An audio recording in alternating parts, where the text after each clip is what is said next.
ಜಮ್ಮು ಕಾಶ್ಮೀರದಲ್ಲಿ ಹಿಂದೆಲ್ಲ ಇಲೆಕ್ಷನ್ ನೋಡ್ತಿದ್ವಿ ನಾವು, ಅಲ್ಲಿ ಭಯದ ಒಂದು ವಾತಾವರಣದಲ್ಲಿ ವೋಟಿಂಗ್ ಹೋಗ್ತಾ ಇದ್ರು. ಕೇವಲ 6%, 8%, ಮ್ಯಾಕ್ಸಿಮಮ್ 10% ವೋಟಿಂಗ್ ಆಗ್ತಾ ಇತ್ತು. ಆದ್ರೆ ಇವತ್ತು ಅಲ್ಲಿ ಮೊನ್ನೆ ಇಲೆಕ್ಷನ್ ನಡೆದಾಗ ವೋಟಿಂಗ್ ಬೂತ್ಗಳಲ್ಲಿ ನಾವು ನೋಡಿದಾಗ ಜನ ಕ್ಯೂ ಹಚ್ಚಿ ವೋಟ್ ಹಾಕಿದ್ದಾರೆ.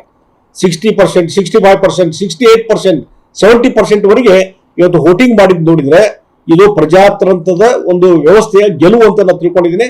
ಈಗ ಜಮ್ಮು ಕಾಶ್ಮೀರ ಇವತ್ತು ಭಾರತದ ಒಂದು ಅಂಗ, ಅದರಲ್ಲಿ ಪ್ರಶ್ನೆ ಇಲ್ಲ ಅನ್ನುವಂಥದ್ದು ಇವತ್ತು ಜಮ್ಮು ಕಾಶ್ಮೀರ ಜನ ಇವತ್ತು ಹೇಳಿದ್ದಾರೆ. ಇವತ್ತು ಚುನಾವಣಾ ಅಧಿಕಾರಿಗಳು ಸಹಿತ ಉತ್ತಮವಾಗಿ ನಿರ್ವಹಣೆ ಮಾಡಿದ್ದಾರೆ. ಮತ್ತು ಆರ್ಟಿಕಲ್ 370 ತೆಗೆದು ಹಾಕ್ಮೇಲೆ ಆ ರೀತಿಯ ವಾತಾವರಣ ನಿರ್ಮಾಣ ಆಗಿದೆ ಅನ್ನುವಂತ ಮಾತಾಡ್ತಿದೆ. ಇದು it is not A mandate for the article 370 ಇರಬೇಕು ಬೇಡ ಅನ್ನುವಂತ ಮ್ಯಾಂಡೇಟ್ ಅಲ್ಲ ಇದು.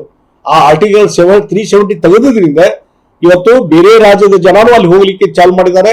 ಒಂದು ಭಯದ ವಾತಾವರಣ ಹೊರಟು ಹೋಗಿದೆ ಮತ್ತು ಅಲ್ಲಿದ್ದಂತ ಯುವಕರಿಗೆ ಉದ್ಯೋಗ ಅವಕಾಶ ಸಿಗಲಿಕ್ಕೆ ಸಾಧ್ಯತೆ ಮತ್ತು ಲಾ ಅಂಡ್ ಆರ್ಡರ್ ಮೇಂಟೈನ್ ಆಗ್ತಾ ಇದೆ.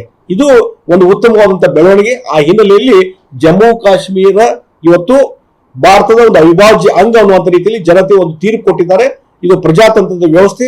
ನರೇಂದ್ರ ಮೋದಿ ಅವರ ನಾಯಕತ್ವವನ್ನ, ಅಮಿತ್ ಶಾ ಅವರ ನಾಯಕತ್ವವನ್ನ ಅವರು ಒಪ್ಕೊಂಡಿದ್ದಾರೆ.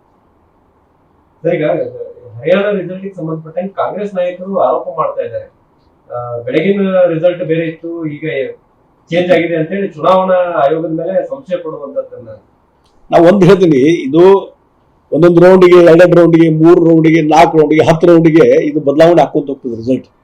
ಮತ್ತು ನೆಕ್ ಟು ನೆಕ್ ಕಾಂಪಿಟೇಷನ್ ಇದ್ದಾಗ ಬದಲಾವಣೆ ಸಹಜ.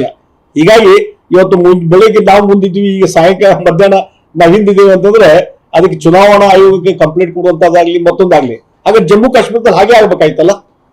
ಬೆಳಗಿಂದ ಅವರು ನ್ಯಾಷನಲ್ ಕಾನ್ಫರೆನ್ಸ್ ಅವರು ಮುಂದಿದ್ದಾರಲ್ಲ, ಅಲ್ಲಿ ಯಾಕೆ ಈಗ ಹಿಂದೆಟ್ ಆಗ್ಲಿಲ್ಲ? ಅದು ಜನರ ಮ್ಯಾಂಡೇಟ್. ಇದು ಹರಿಯಾಣದಲ್ಲಿ ಜನ ಇವತ್ತು ಬಿಜೆಪಿ ಬಯಸಿದ್ದಾರೆ, ಆ ರಿಸಲ್ಟ್ ಬಂದಿದೆ. ಹೀಗಾಗಿ ಇವತ್ತು ಚುನಾವಣಾ ಫಲಿತಾಂಶ ನೆಗೆಟಿವ್ ಆದಾಗ ಒಂದು ಮಾತಾಡೋದು, ಪಾಸಿಟಿವ್ ಆದಾಗ ಮತ್ತೊಂದು ಮಾತಾಡೋದು, ಇದು ಕಾಂಗ್ರೆಸ್ಸಿನ ನೀತಿ. ಅದಕ್ಕಾಗಿ ಈ ರೀತಿಯಾದಂತಹ ಒಂದು ಅವರ ಒಂದು ನಡವಳಿಕೆ ಬಹುಶಃ ಜನ ಯಾರು ಮೆಚ್ಚಲಿಕ್ಕೆ ಸಾಧ್ಯ ಇಲ್ಲ.